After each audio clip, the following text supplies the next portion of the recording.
Hello guys, first off I want to say thank you all my space buddies for the support on my YouTube with all your comments and your likes. You are the real legends here. We are soon on our way to 700 subs and we're still going to 1000. As always, show me that you like this content by liking this video. It takes a second for you to do it and it shows me exactly what I need to focus on. In this podcast we will talk to Amoxin, one of the executors of Void. We will touch on how that job is, as well as fleet commanding talk. We also delve into, did you hear that delve? Just because I'm from Delve? We need to delve into Old Eve and more stuff that we accidentally segued into. So refresh your clone, relax and enjoy this great time with us. Hello and welcome Amoxin. Thank you for joining my podcast. How are you doing, my friend? Good, Sheev. Thank you for having me. I'm glad we finally got connected. It's never easy. It is not. You know, world time zones and all sorts of stuff. Hell yeah. So you are one of the two executors of Void. Yep. So I am one of two, and then we have the glue of the Federation, which is Sarpedon. Handles a lot of the other stuff. It's a good team. Is he as active as you, or do you have 50-50? Oh, he is. He is. Yeah, we're both very active. Sarp is sort of that mastermind character that, you know, he's got like 20-30 alts, just can do it all. So he doesn't need an alliance. Yeah, he covers a lot of the stuff that I'm not interested in. A lot of the dev work, other things like that, kind of the behind the scenes stuff. So right. I'm much more on the war side front, covering sort of our military efforts and diplomacy and such like that. Are you dealing with FC as well? Yep, I do. That's how it all started. I don't know if any any major player in Alliance decided that they were going to be an Alliance leader. I think it just happens organically when you figure out what you like to do in the game. And FCing was, that was where it all started. I had some background from EVE Online, so I had an edge in the beginning of the game, just kind of knowing things from that. So started as an FC, and then just kind of went from there. I think being a fleet commander is really one of the best roles to have in the game, because you get to dictate whatever you feel like doing at that given time. So if I want to go on a roam somewhere, just fire up the Discord, get some people together, and then I get to go roam around and have some PvP fun on my schedule. So that was where it all started. Yeah, you kind of the celebrity. Yeah, right. Yeah, it can be good and bad at times. Yeah, we'll talk more about that later. So, yeah, Void, you say? How did Void start? So Void started back. I think we were one or 2 months into the game, but it was really sort of two major branches that came together, and that was Dark Null Gaming, and then Catskill. So those two corps, along with a lot of others, by the way, but those were the two main branches. But we kind of we saw everything in a similar way, and just thought it would be a good fit to kind of blend it all together. Void is a little different than some. We put a really big focus on the actual Alliance. Like, I think our first sentence is we're like a family-owned corporation. So we take pride in that. A lot of people come together to make Void better, and it's not just multiple corporations sort of acting independently. I like that. Yeah, so a lot of like most of our programs that we have, they're all, they're like federation programs, which was, that was our big push from the start. Was we wanted to give our pilots the same experience, regardless of where they are, and we wanted them to, be able to choose the content that they wanted, regardless of time zone, corporation, whatever. That's very nice. Yeah, so it's been a fun trip. Yeah. Are you guys big? Yeah, we are. See, I think we have over 2,500 pilots now. Yeah, that is big.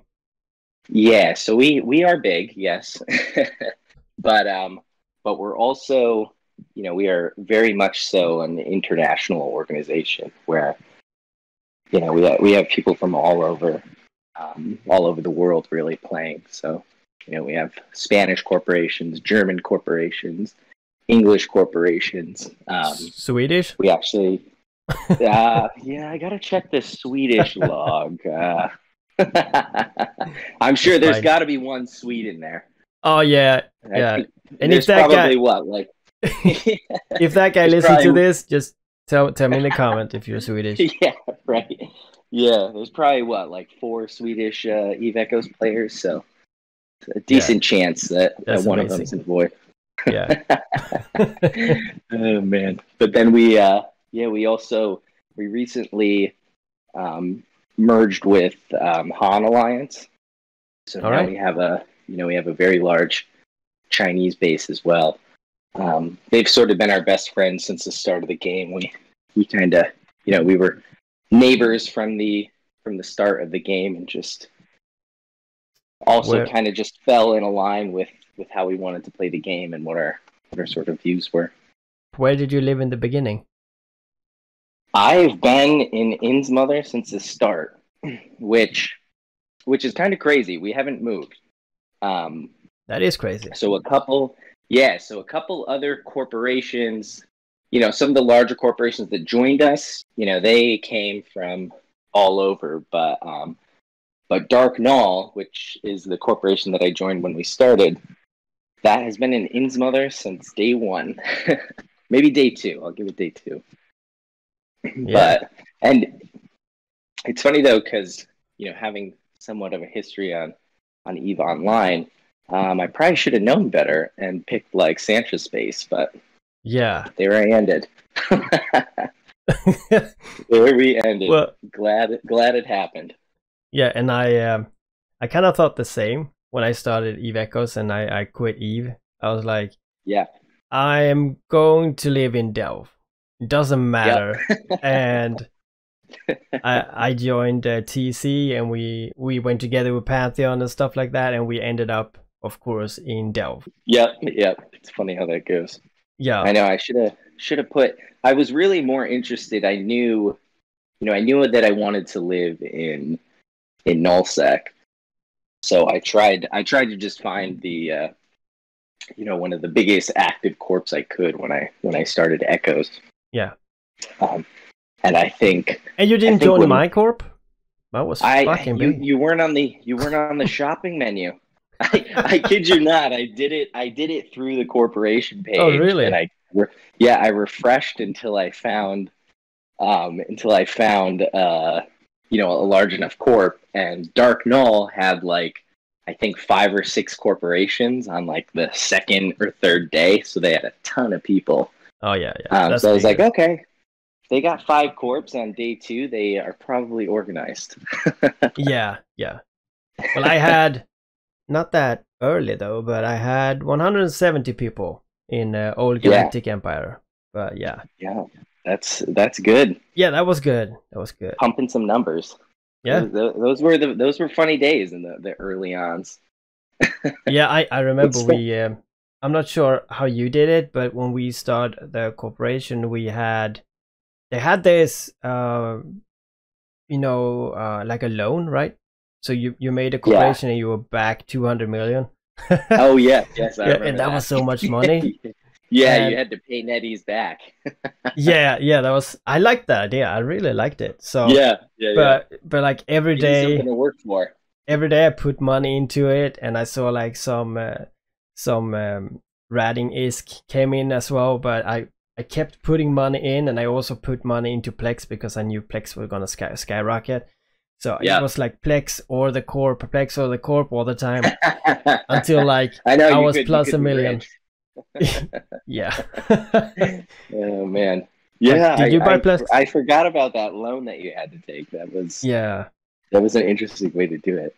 Yeah, but I do remember those early. Yeah, I think we went through like a theft during that time period too. So we got like a setback of trying to pay that 200 mil off. But worked out.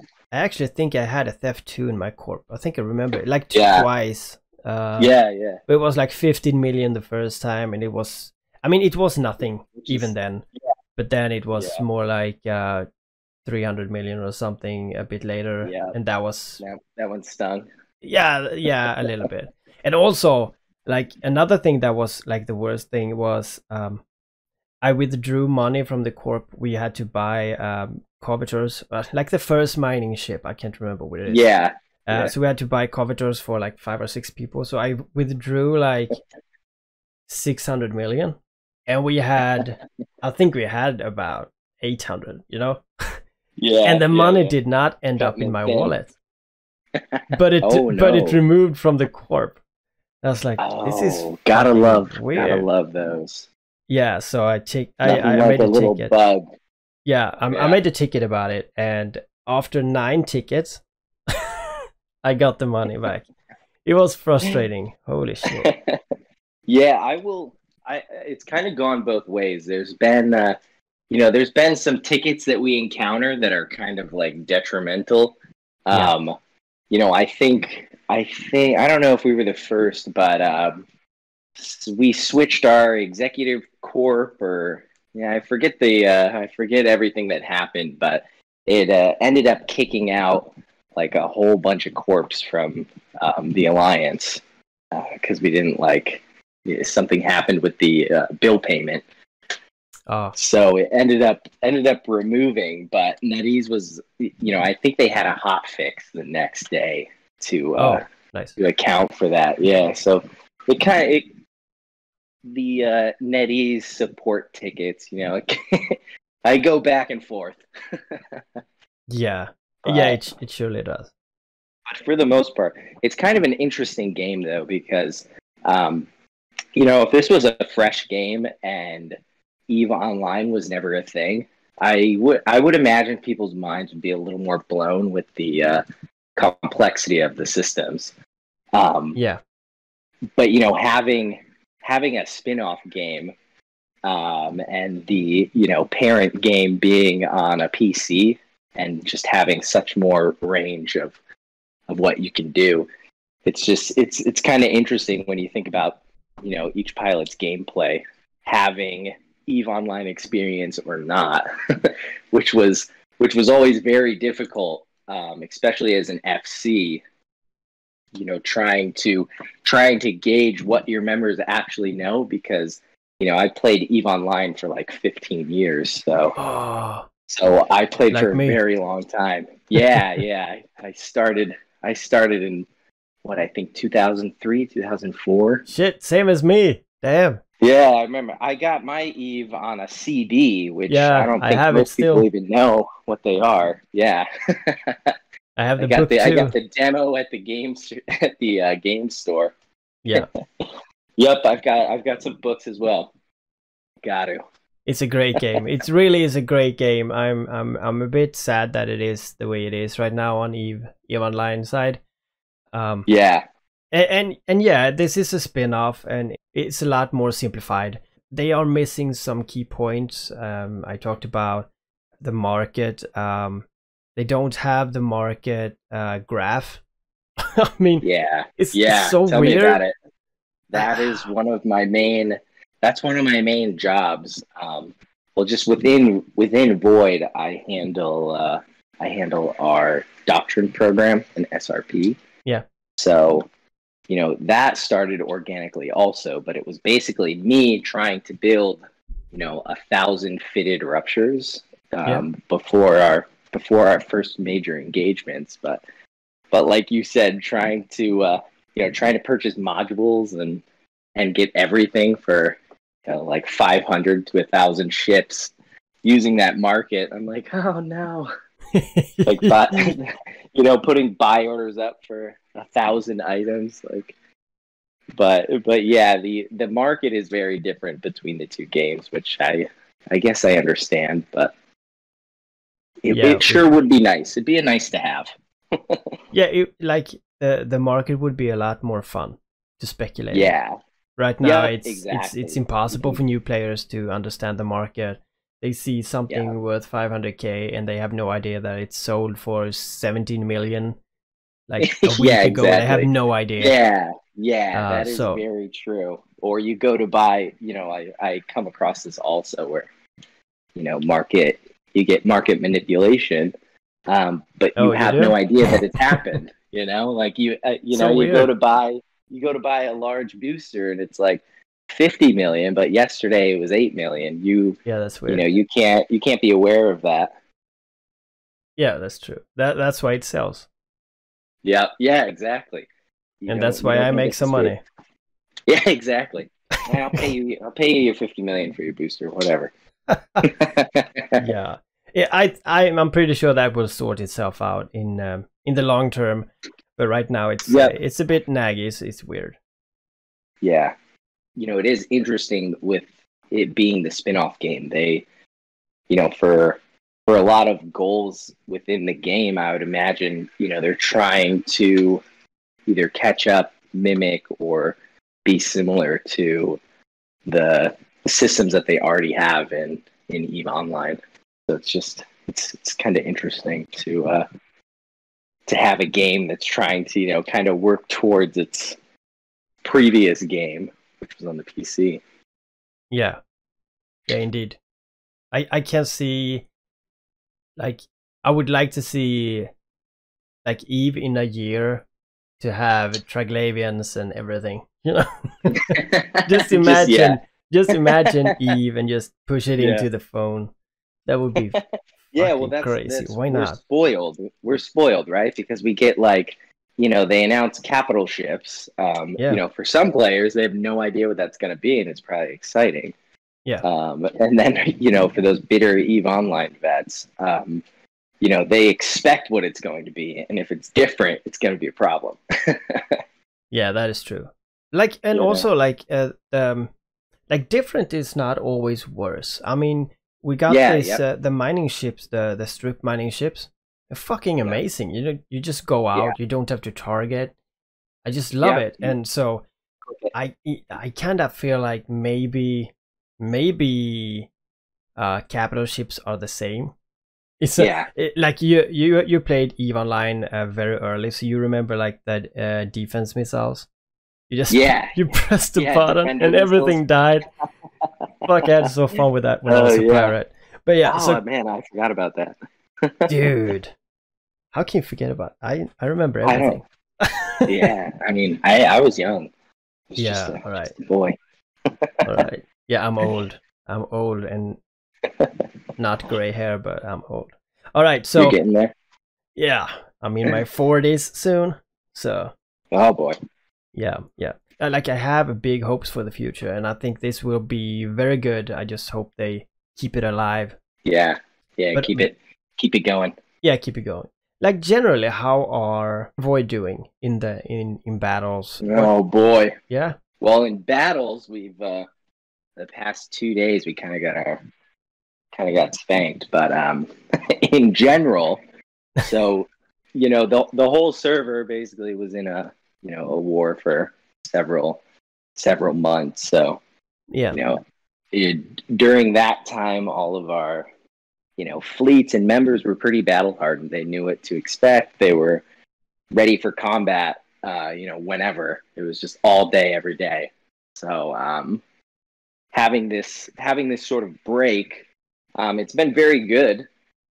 We've been able to focus a lot more internally to try and tighten everything up for whatever comes in the future. So we were happy to have that, where we can work on internal growth and get all of our, get all of our systems back in place. Because during a war like that, we were setting alarm clocks. I was running fleets at like 5 in the morning with one eye open, just like nobody talk.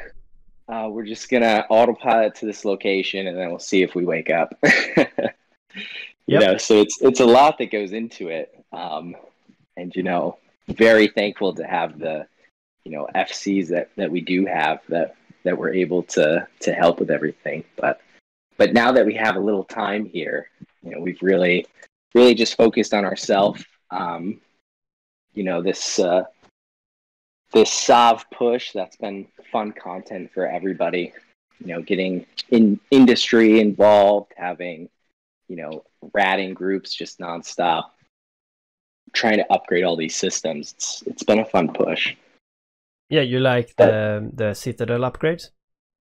I like the upgrades. I don't love that they're corporation based, but like I said, Void was, it's very much focused on everybody. So, one of our early mottos was really it doesn't matter what corporation you are. We're all part of Void. But we designed our systems that way. So, we had citadels that were open, they're open to everybody, and everybody could get their bonuses, but they weren't necessarily, it might be like a Void holding corp that owns the actual citadel.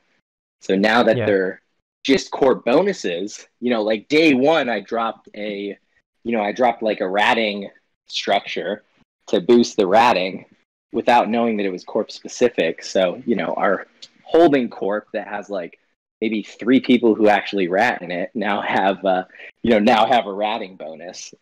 so that was a bit of a surprise that it, wasn't system based and was corp based. So yeah, that's causing a lot of changes to have to take place on our end.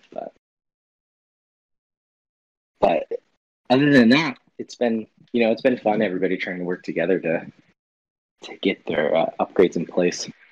Since you live in Insmother, is it a good place to rat, or how do you make the most money?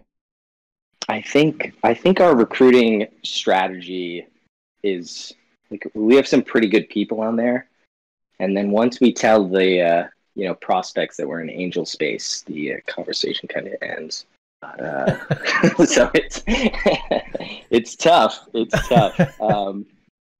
But it could be worse. It could be drone lands. Yes. Yeah, exactly. Right.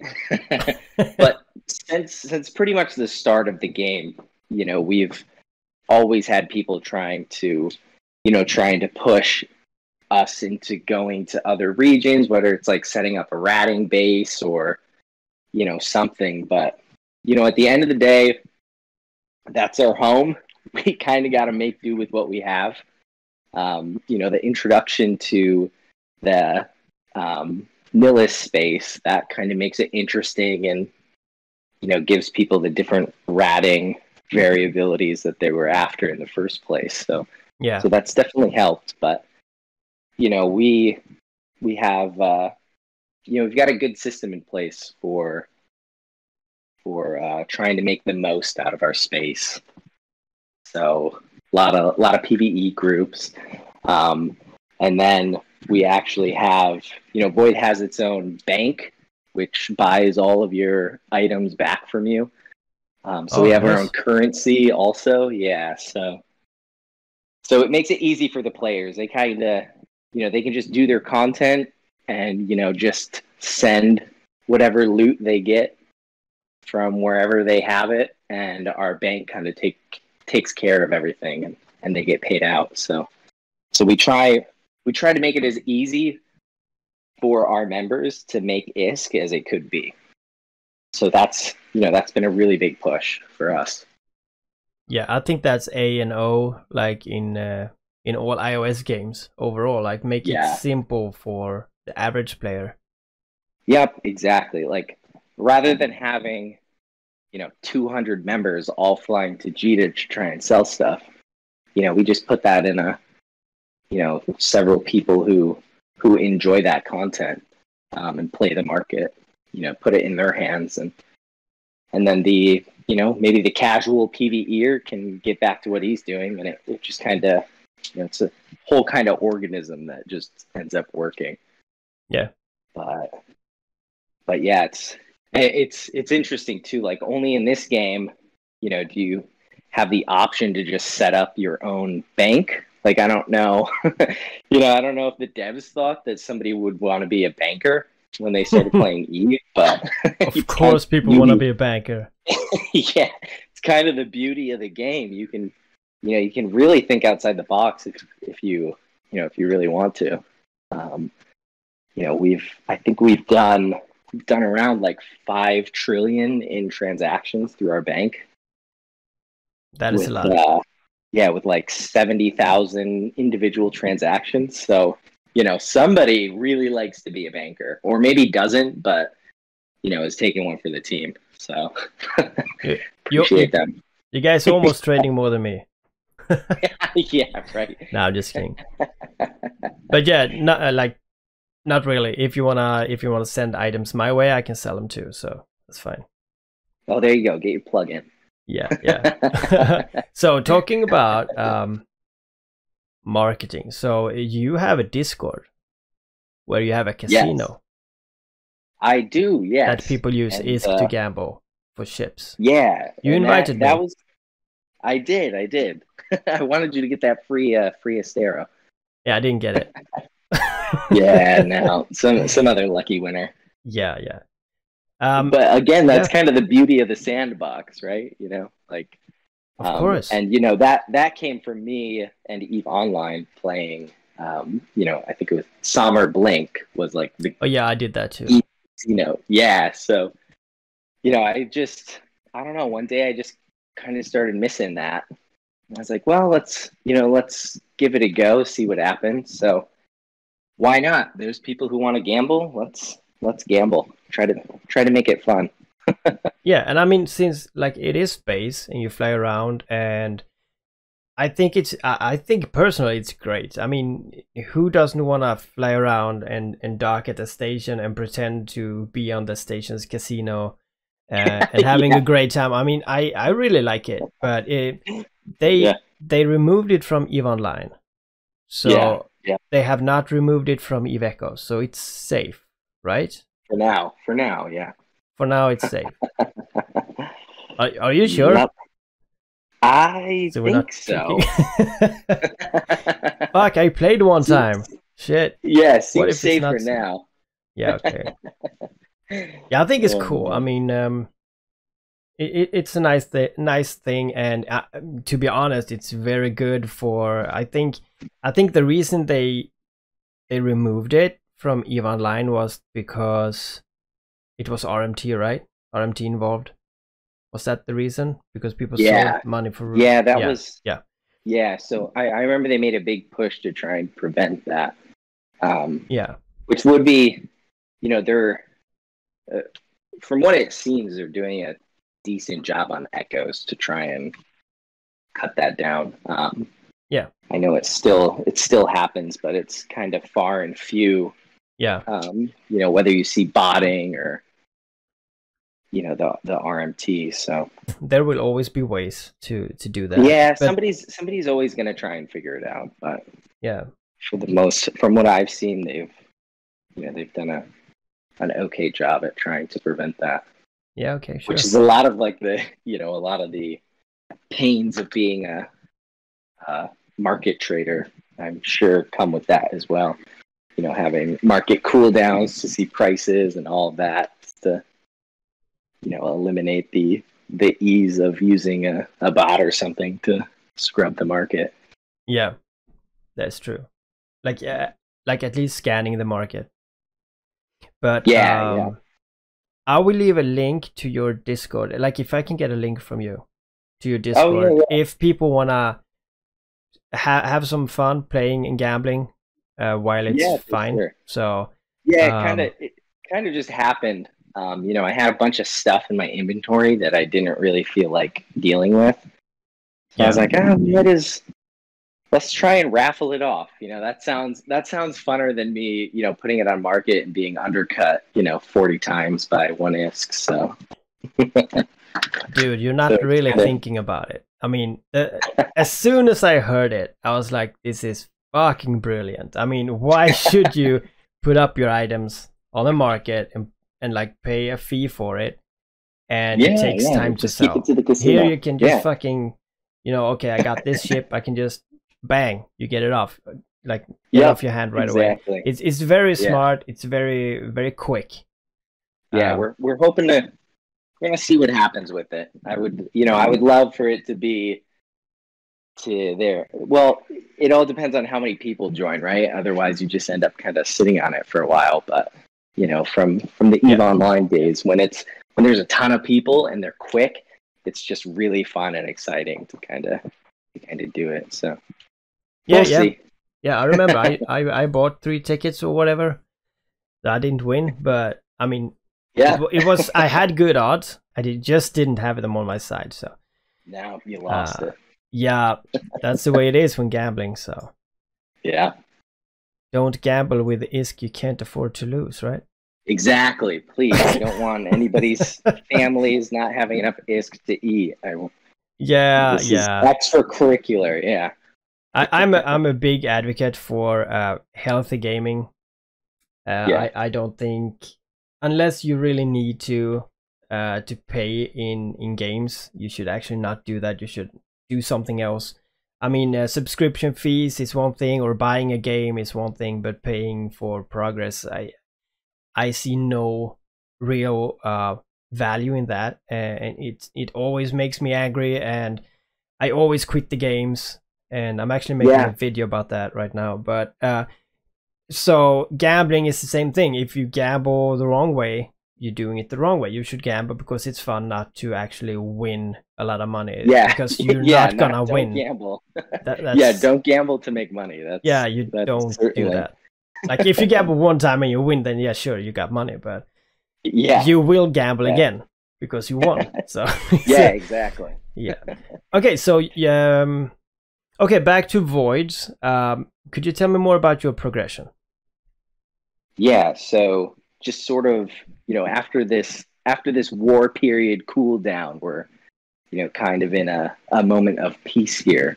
We have some agreements with some of the bigger alliances that we fought, just to, keep it, kind of keeping structures out of it, because that seems to be, that's the most time-consuming thing, is a structure war, obviously. So keeping it to sort of fun and light PvP content. But with that, you would ask, how's Void's battles and whatnot going? So, we just had a fight with No. So they came with their new kiting fleet, and they actually did attack one of the remaining intumescent belts in the game. So I think we had 4 fights with them over that belt, and they ended up deleting that belt. But we got some really good fights out of it. So it was kind of a kick in the butt also, like, you kind of go through, a couple weeks of this, peacetime where we're not all on edge and fully involved in PvP. So it was a very good kick in the butt, though, to kind of, lose a bunch of ships to a good group of PvPers. So that was a lot of fun. But they did end up getting the belt from us, so good for them. They got one. Was it Tahini? It was Tahini. Yeah. It was the full crew. So that was good though. But we also, we've been fighting 6th Alliance a lot. They, as you know, they live in Knorr, which is sort of our, that's our main high sec entrance point. Yeah. So we pretty much just, we scrap with them all day. Which, you know, that's a lot of fun. It's good content for us to go through for sure. So, do you have any problems with 6-0 hanging at Kenora? It is certainly a huge thorn in our side. You know, they just love Kenora and Enreal, so they are camping that gate all day. I think, I don't know if all of them live there, but they've got a good portion. So there's always like 10 to 15 people either camping or ready to go. So that's kind of, you know, that's our daily battles are really just with 6, to try and clear the Kenora gate so that people can, you know, kind of pass freely. So I did end up, I dropped, you know, we have a structure in Enreal so that, you know, we can get some more fights there. So it's been a lot of fun. But not so much a problem, just, you know, we kind of view it just, it's content for us. If they weren't there, it'd be great. You could just fly to HiSec whenever you wanted, but, you know, Eve isn't a game about being easy. So it's good to have some resistance and something to fight for. But, you know, we've fleeted up with them before. You know, if another group dares to try and hold ours or theirs, their gate, you know, nice. Will. Yeah, we'll team up then? With them. Oh, nice. Yeah. So if you're a third party, like we think that Enreal is our system, 6 thinks it's their system, but if you're a third party, you better watch out. Oh, I am for sure the third party. Yeah, so you better watch out. I always watch out. But no, they're a good group of people. So, you know, that's sort of, you know, Void's one big push from the start was, you know, it kind of started with no talking in local. You know, that always can just escalate into, you know, unneeded drama or toxicity. Yeah. So that was kind of Void's thing, like remain silent, just good fights. But, you know, we've worked really hard on that to, you know, just keep things light and fun. I tell it to people all the time. I'm like, you know, the other person on the other side of that device is probably somewhat similar to you, you know, a gamer playing Eve Echoes. There's no reason to hold anything against them. So just, you know, keep the fun light or keep the game light and fun. Yes. So that's our big thing. But yeah, a lot of good guys from 6, but we'll fight them all day, and I'll 1v1 any of them with my POS. So that's nice. That's nice. If any of them are looking. Amazing. All right, yeah, I hang a lot in Kenora because that's the only way in. Find my enemies, and yeah. I'm not sure if I have seen you or. You will see one of my alts. Oh yeah. Do you have a camera? Yeah. Is that one of your alts? Yeah. So one great thing that Sarp and his 30 alts have is he has eyes everywhere. So. Yep. So we have a lot of cameras up. So you see me when I go in. We see you. We choose if you get to pass. No, I'm just kidding. That's amazing. Fuck, I lost my but that was not to you. That was to shit, who was that? That's also a video that's coming out soon. How I lost my Raven Striker. Oh yeah. Yeah, I those things are tanky. Oh shit, yeah, I tanked like I can't remember, like 500k. Yeah, that's crazy. So yeah, that's crazy. And I had 1,800 DPS. Yeah. So yeah, it's a monster, but it's not as good as the other strikers. But yeah, it does. Its striker mode hurts as its missiles don't really apply well in it. So yeah, it's really bad. I tried it during that fight and it didn't work. I'm not sure why. It's so weird. Yeah. But yeah. So I jumped in. I was sitting in Kenora for 4 days, and trying to find a way to go in. And sometimes that gate is fucking packed with people. And oh yeah, I mean, whether it's or yeah. us, there's usually a camp on there. Yeah, always, like always. So yeah, as soon as I get, also like as soon as I get into Kenora, people be like, "Hey, Sheev." yeah, exactly. Yes, perfect. They start chattering. Yeah, no people are at the gate right now because they probably know what I'm gonna do.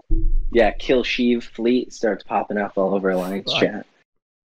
Probably, I would assume that is. Yeah. But yeah, so I actually, it was like the day 4, and I was like, okay, I don't have much time. I need to do something, and I cannot sit here, so I just go in, and I blamed it on that I had the Kenora virus. I was like, okay, I just fucking do it.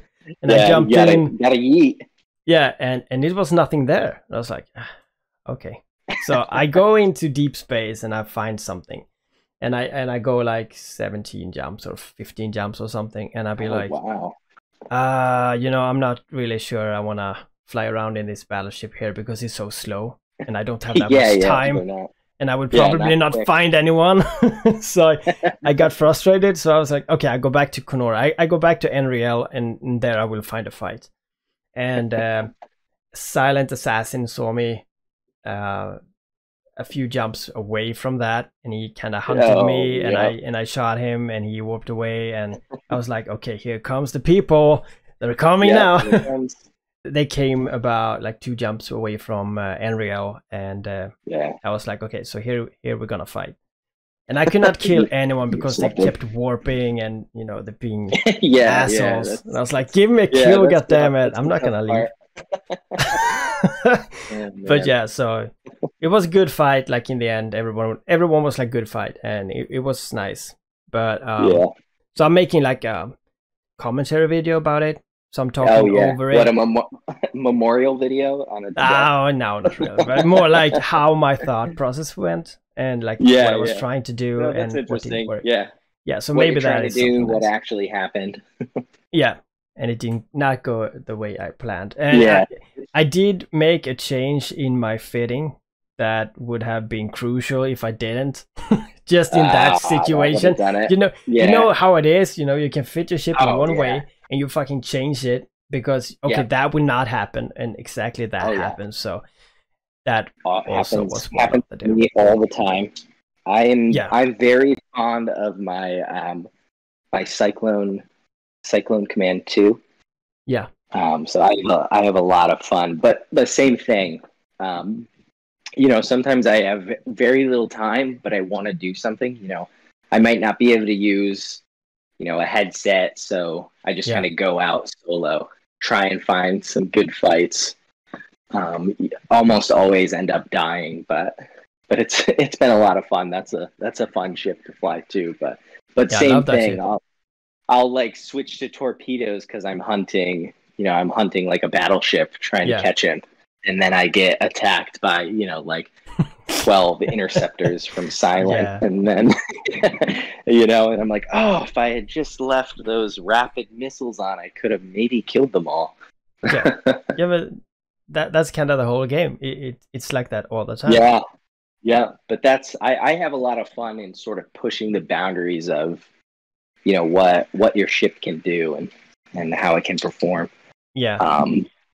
I really enjoy that in the game. That's good. Yeah. I would kind of say I'm the same, but yeah. Yeah, it's like there's, you know, a lot of people. We have a lot of people in Void who really are, you know, big into the solo PvP, just kind of hunting. You know, they'll use our weapon of choice is a Stabber Fleet issue. And it's, you know, it's around like 50 million ISK to fully fit it. And that thing can do some damage, which is, I love it. It's awesome. But I'm like the opposite of that. I want to have like the most expensive thing to see, you know, to like see really what I can push the boundaries to. Like, you know, can I actually fight 12 people and survive? Hell yeah. You know that feeling when you do it and it works? Oh yeah, it's incredible. It barely ever happens. I usually just end up dying, but Yeah, but you know sometimes it that does. one out of 10 times, it's like, wow, did I hit the record button? Nope, dang. Yeah, yeah. Yeah, Yeah, that happens all too often for me. yeah. I had this near. Could you call it like a near win moment? I warped into Yeah, warped into a station. This was 5 months ago or something, so it was way back. I was in my yeah, Raven, so I warped into I was kind of just flying around in space and trying to find some like anything to PvP actually. And yeah. after like 30 jumps or something, I was pretty tired, and I warped into a system where there were 50 people or something, and I was like, okay, so here we have something, Perfect. and I couldn't find them, and I did actually find their station. So I was like, I'm warping to the station, and usually I warp at like 60 or 70 to just Yeah. look. But this time I warped at 0.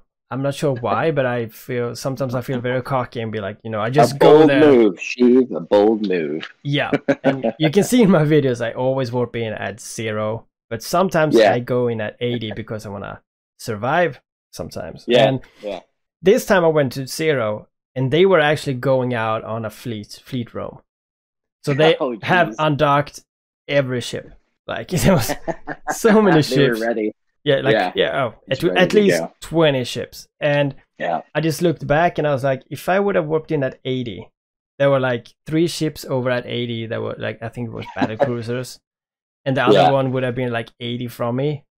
So I was like, I could have killed those, and the other Yeah, would have yeah. approached, and I would have killed a few more. Yeah. Shit, that could have been so good. Yeah, that hindsight, you're like, Yeah, and it didn't, and I just died. Same with having those wrong modules, Yeah, it's the same. tough, it's a very tough balance. Yeah, and we talked about this earlier It's fun though. in many podcasts. We talked about this, that money cannot get you anywhere in Eve. You need the skills. Oh yeah. So Yeah, you really do. Yeah, I can be an example of that. I can, yeah, try and build the best ship, but if you don't know how to fly it, you're gonna die really quickly. yeah. I mean, people like you and me that I played even EVE Online too. And you said 15 years. I played it maybe 13 years, but during 16, 17 years, I had breaks and stuff. I started early and same. Yeah. Mm-hmm. So we know a little bit more about how to tweak the ships and what we can expect compared to new players who don't players who maybe come from Infinite Lagrange or from any other space game that is totally different. There's nothing else like this. There is. There's actually one idea. Right? Yeah, I have no idea. It's tough. I mean, especially for a new player. Having a background, you kind of know all the mathematics that go into a lot of it. Yeah. Like tracking and flight velocity, explosion, radius, all these advanced calculations that somebody who might hop on the game, like, oh, I click my autocannon and then it hits them. Why is the damage different? It's hard to grasp how really deep the the weapon systems are in this game. It's kind of crazy when you think about it. Everything that goes into how to apply damage to ships in PvP. Yeah, and we have it kind of like riding a bike. We in the back of our head we already know this, but when we started EVE Online, it took like a year before I even sat in a battleship. I mean, it was probably more than a year, and I knew nothing after a year. Yeah. I had no knowledge. Like it took a long time to truly understand how the just like the physics of the game actually worked. But it's really rich once you get into it. Knowing how to handle that, it gives you such an advantage in in combat, whether it's solo or, fleets or huge fleets, understanding the principal physics of how the game is calculating damage is, I mean, it's a huge part that's, it's hard to grasp. So if you're feeling frustrated and you don't really know what's going on, have no worries, because it took me years. Sounds like it took you years as well. Yeah, it did. Sort of master the craft, but once you get it, and you learn all your little like tips and tricks of fighting, trying to slingshot people or whatever it is, adjusting your angles so you get better damage. It just adds a whole other element than just orbit and fire. Yeah, it's a lot of fun. Of course. So, do you guys have a Barghest? I thought about it, but no, those things are, God, those are beautiful and pricey. If anyone has one and they want to give it to me, though, I am open to fly it around and shoot people. Yeah. Yeah, you as well. Yeah. Oh yeah, sure. I could actually do it. No, I think I'm gonna start with an Orthrus, see how that goes, and then maybe someday they'll be affordable.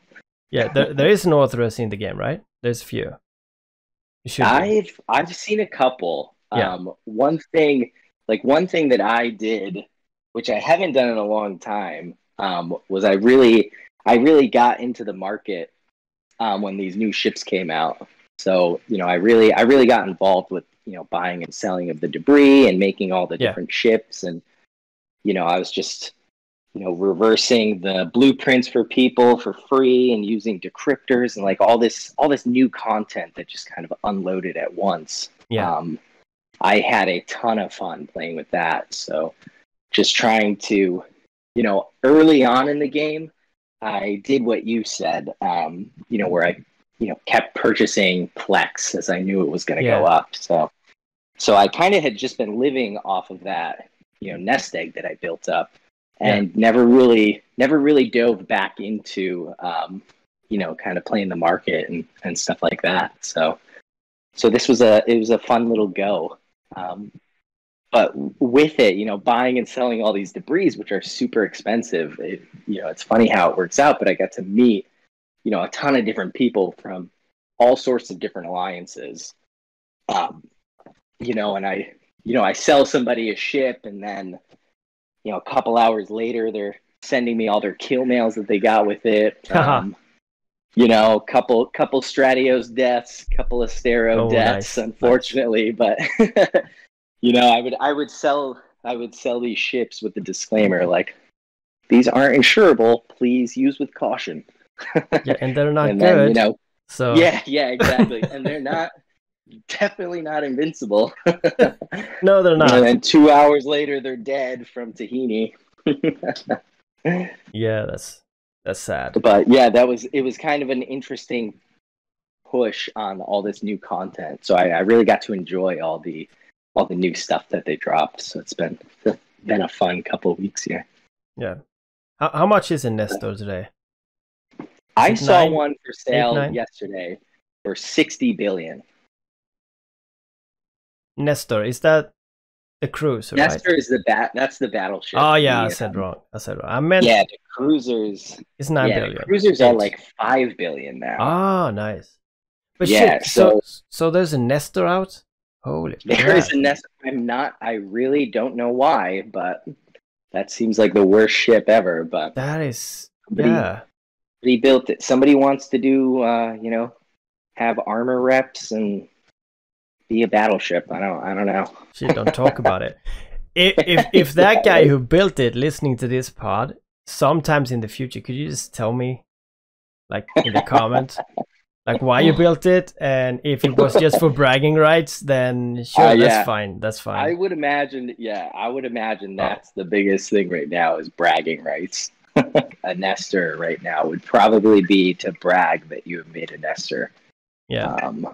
I don't know how many people want armor remote rep battleships, but no, I don't think anyone want it. Yeah, I think you could probably make a crazy tank, like low DPS, but insane tank on that thing. But I don't know if Yeah. that's 60 billion worth. Yeah, I'm not sure if that is even worth 60 bill, right? I'm Well, thinking, yeah. you've seen those like Hurricane Logistics, combat fits where, it has like a huge amount of cap because of the logistics mode. Yeah. Um, Yeah. so you could fit a pretty troll fit on that Nestor. If I had a Nestor though, I would probably just jump into Enreal with it, tank for like 15-20 minutes, and then jump back to Kenora. That'd probably be its only use. Never fire a weapon. I just hope you don't get like triple webbed. Because you never Yeah, reach the gate. I'd have to make it to the gate. Yeah, you have that to would make that it to would the be the gate. only trip. Well, I it's can an jump in interesting with ship. you and save you. Yeah, there you go. You could kill the Webbers, so I get back to Yes. the gate. Yeah. But it's an interesting ship because it's actually very difficult to like remote rep people and Yeah. use your drones at the same time, which is what this whole ship is about. Yeah. They should So change it. yeah, with our doctrine ships, all of our lodges, we don't put drones on them because what usually happens is you're either repping an enemy that you're trying to hit with your drone, or you end up hitting your friendlies with your one drone while you're repping them. So Yeah. it's not an easy thing to do with the current UI in the game. So it's interesting that there's a ship dedicated to it. Drones and remote reps. You could have it outside Yita. Would be Yeah, nice. you could just sit there. Yeah, that would be pretty cool. That's what I did. I tried to build like I tried to get a Stratios early on, and pretty much just took a picture of it and then got rid of it. Yeah. Undocked from Jita, took a picture. Look at that. Okay.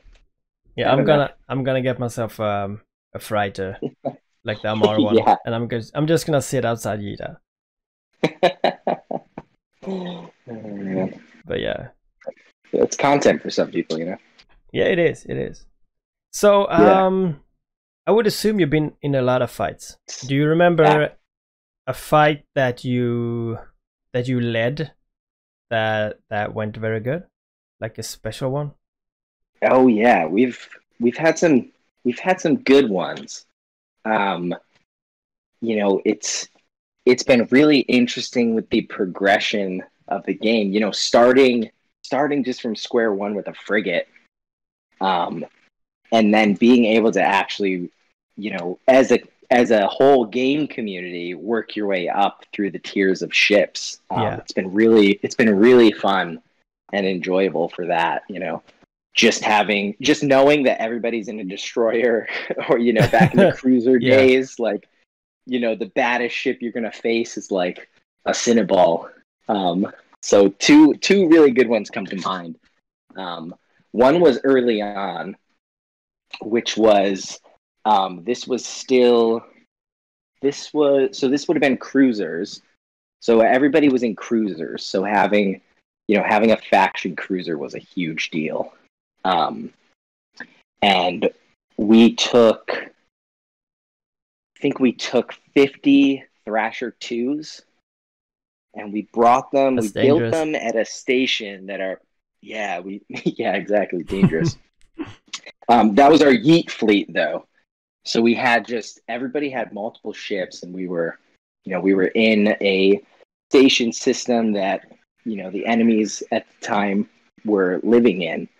And they came at us with this, at the time, this like beautiful and expensive fleet with faction cruisers and the whole works.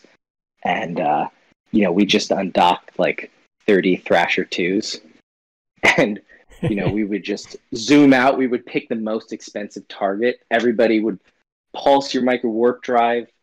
You'd get like 2 or 3 volleys off and then die. But we ended up killing like 6 of these faction ships with, so Nice. we did, doing a couple hundred or a couple billion in damage, which was a lot of ISK at the time, and lost like 40 million in Thrasher 2s was, that was pretty, Yeah. that was pretty funny. We ended up doing that pretty regularly too after that. Just, our Yeet fleets where it's just kind of cheap ships and swarm mentality.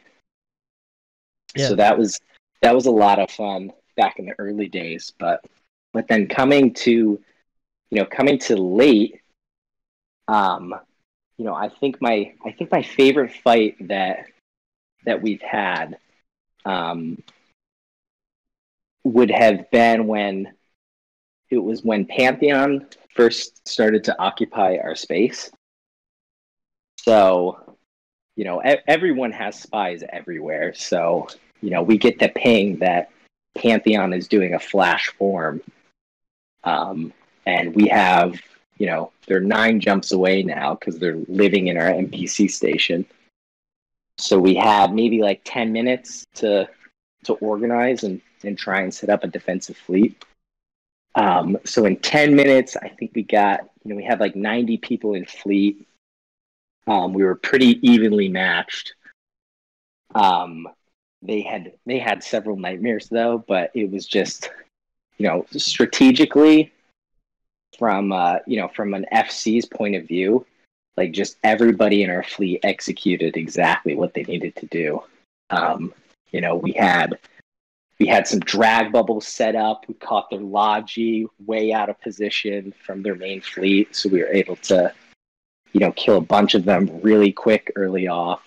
Yeah. Our Logis were just like beautifully positioned. We had a good fleet composition, but that was the first battle that we had once, after Pantheon had moved in and was occupying. But it was just, it went perfect for us. We lost some, we won some, but that was just like the most perfectly executed fight through and through. And, we ended up killing several nightmares, got most of their battleships. We actually had some allies in like a small skirmish fleet who raced over to us and were able to catch some of them trying to leave. So it was just like overall kind of like your first night of occupation and coming off a really good win like that. That was a really memorable one. Yeah, I can tell. Man, those Pantheons, man. I know, those dang Pantheons. Yeah. No, but that was some good fun. And props to them for bringing it. That was there was a lot of good fights that took place during that time period. Which was, the one really standout moment on that was, it was really, I think there was some gen in there too, but it was mainly just one alliance versus another alliance. So we had, maybe it was like 200, 250 people max in the fight. So just having it at, that's still a lot, and you think about it, that's a lot of people that are all engaged in, one action of battle. But that size is really like the sweet spot that I love to fight in. Fighting with 1,000 people is more headache than anything. So having these medium-sized skirmishes, that's really what I love to do. I love that style of fighting. I think it's amazing that people coordinate the way they do. Oh yeah, and I mean, especially when you think about, language barriers and, even just trying to coordinate with people who might not be able to use Discord or, whatever circumstance they might have. Just getting all of those people together, though, to be a cohesive unit on a battlefield for usually multiple hours. It's kind of crazy. It sure is. Like, who's coming with me? We got like a 5-hour battle ahead of us where, you're probably just gonna disconnect and black screen for most of it, and a bunch of hands go up. We got volunteers. Yeah. Yeah, so it's funny. I remember it too. It's like my wife, she's like, so how long are you gonna play? I'm like, I don't know. It could be few hours or yeah, it died right now, so yeah, I'm free. Yeah, it could be about 15 minutes or 7 hours, somewhere in Yeah, between there. yeah, it's so weird. She's one of those who's be like, can't you just turn it off and play later? Just Doesn't save work it. like that. Yeah, just Yeah, save just it. save it and get on tomorrow, right? Yeah, yeah. I do that on Sims. Yeah, yeah, exactly. Yeah, I Yeah, love that. I would get the same thing. Well, just like, once this match is over, turn it off. Well, this match is going to be about 6 hours. yeah. And then I need to get home. Yeah, and if I leave before that 6 hours, I'm going to die in a nightmare. So Yes. Yeah, I'm screwed either way. Well, it's like, no, listen, like a nightmare is like, I don't know what it would convert to, like a couple $100 probably. Yeah, you, like $500 or something. I don't know. You paid how much? No, it's like in game. Okay, never mind. Yeah, and it's like never mind. So it's nothing, and I'll be like, yeah, okay. So how about we convert that money into hours? So that is Yeah, 2.5 a week, baby. What? Yeah, exactly. Yeah, that's true. Yeah, it is. All right. The fights in this game though there's something else. Just having that many people. It's really That's so amazing. cool. I think it's kind of a blessing to be a part of this, and like in your situation, you're an FC and you are a creator of a big alliance, and Yeah, it's like I had my corporation. I miss them every day. yeah, But we had to merge with RMB, and Yeah. it's like it is something to build this community and like people all around, and you and me talking right now, being good friends. In game it's a bit different, but I mean, yeah. I mean, It is. Yeah, I It would is not just a assume you're beautiful not thing, shooting though, me. right? So what? Yeah, I'm definitely shooting you. So Of course, you assume that. I That's- expect the same. that's the only reason I'm there. So to be shot But at. yeah, it is just. I mean, such a wide variety of players and Yeah. location. It is a really cool game when you think about it. If you stop complaining about the black screens for a sec and just think about what all is really going on and just the true sandbox of it. When I started, I didn't think I was going to be leading an alliance. In EVE Online, I was a pirate. I was like a small gang pirate. I ended up joining. I think I was in most of the major alliances and flew capital ships. But for the most part, that was just pirate life. I commended myself at having zero industry skills. I didn't even have them trained. And now I'm like a borderline industrialist. So you never know. Interesting. So before I'm ending this, Yeah. when you played EVE Online and were you pirate early on, like 2005, Yeah. 6, 7?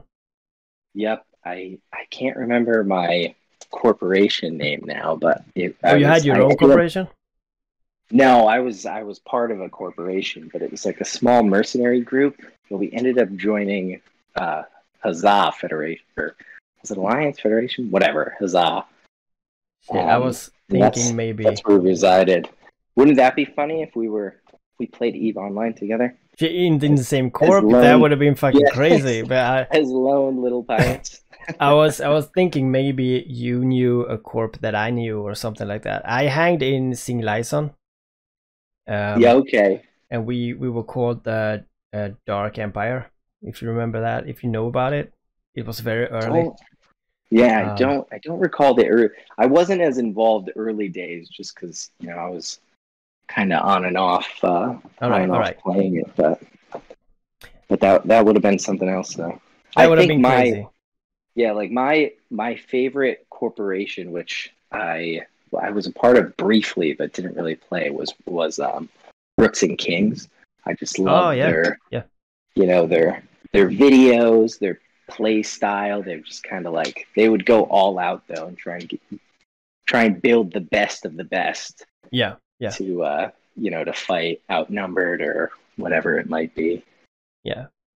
Yeah, I remember them, so Yeah. we know something. We know. Fuck, we know should actually something. make a podcast about EVE Online. Just Old reminisce. stuff. Yeah.